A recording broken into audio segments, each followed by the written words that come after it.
Will India be the future of the world? And will it be one of the biggest forces of economic might? I mean, I hear a lot of talk about maybe India is the next China in terms of investment here. How do you feel about India? There's been a lot of foreign inflows into Indian stock. India was always an aspiring nation. I think India's time on the world stage has arrived. China and India will surpass the US as the world's most powerful economy.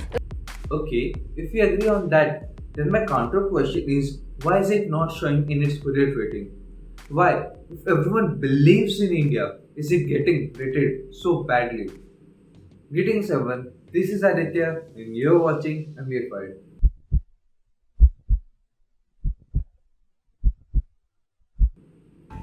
First of all, let's just understand the issue here.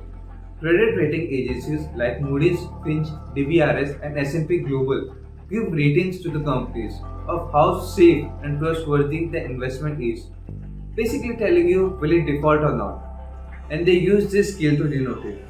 So AAA rating is the safest bet possible. It means it is the creme de la creme of safety, and the AAA rating is so exclusive that only two companies in the world have it, which are Johnson Johnson and Microsoft. Now as ratings go lower, risk increases with it. Like companies for example in AA plus rating are comparatively riskier than AAA, and so it goes. This is a nice way for investor to know how safe its bet is.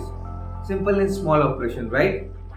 Well, the same rating is applicable to nations too.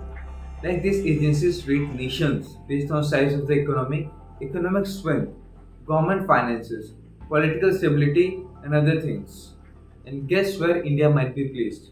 Keeping in mind the initial part of the video, it is rated BBB- by Fitch and S&P, Baa3 by Moody's. Basically all are rating India at the same level. But I would like to drag your attention a bit lower, just after where India is rated. Yes, the section which says non-investment grade or speculative. Simple translation, it means shit.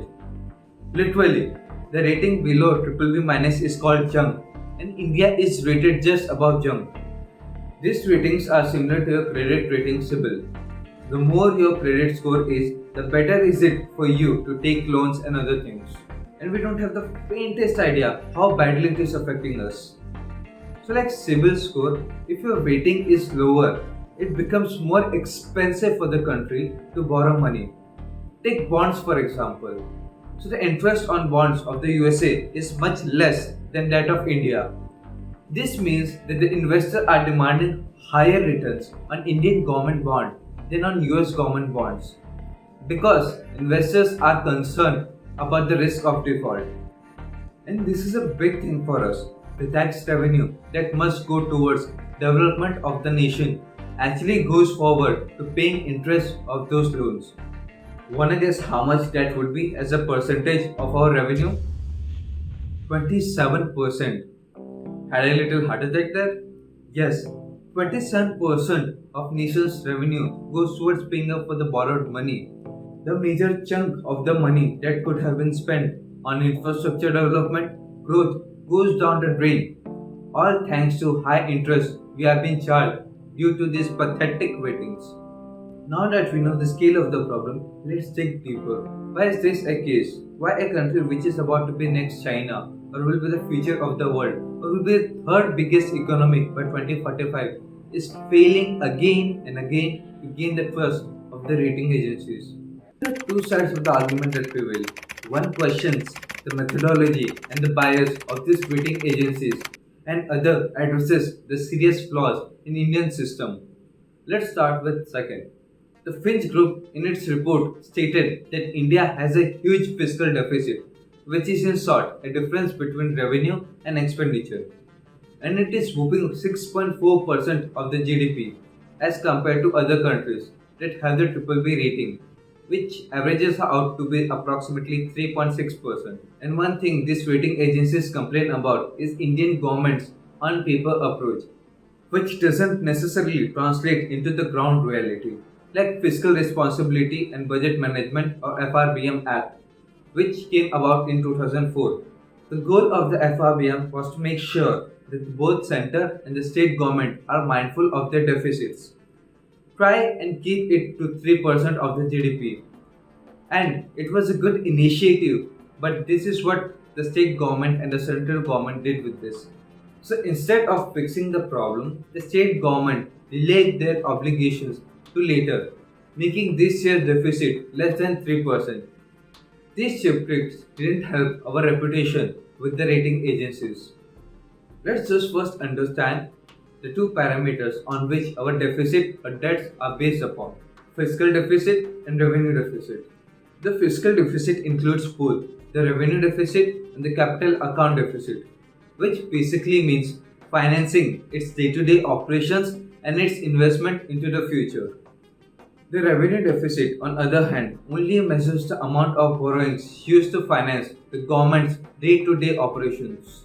So in 2018, Parliament gave its approval to delete from the FRBM Act the requirement of reducing revenue deficit. And now, as it not been measured, it may sway government's expenditure more towards consumption spending and away from the more productive capital spending, where the government focuses on all future investment for growth.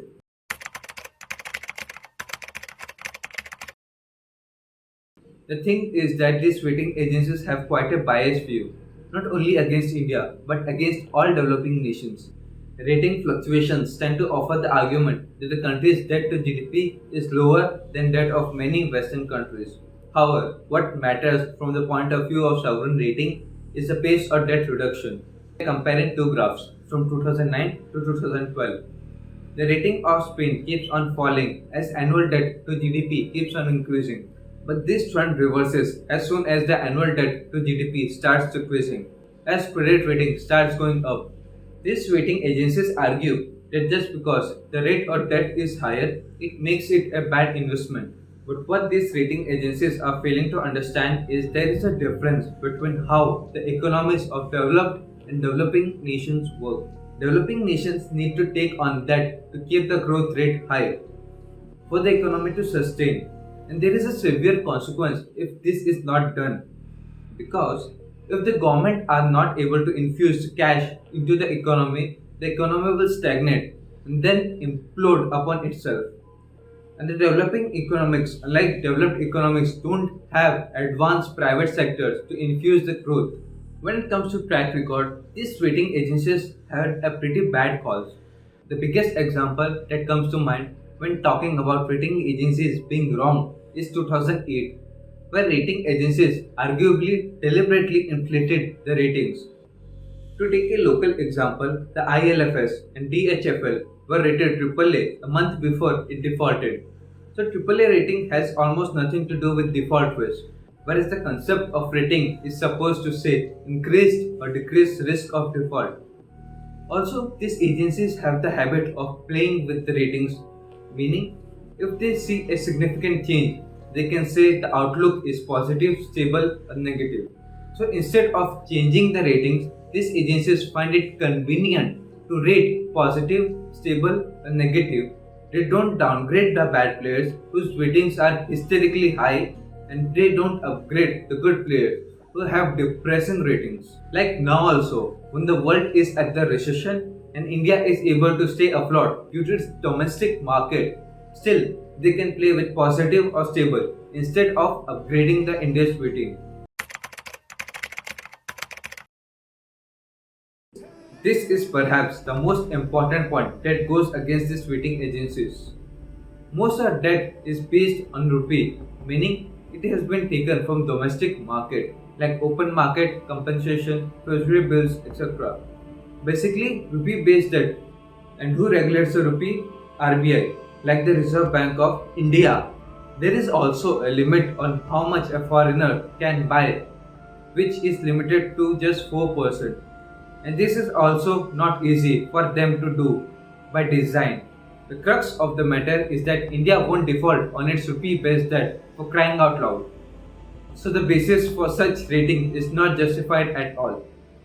Well, this brings us to the end of the video. Feel free to comment your thoughts below and go through all the related materials in the description. As usual, like, share, subscribe for more updates on MBA Fight.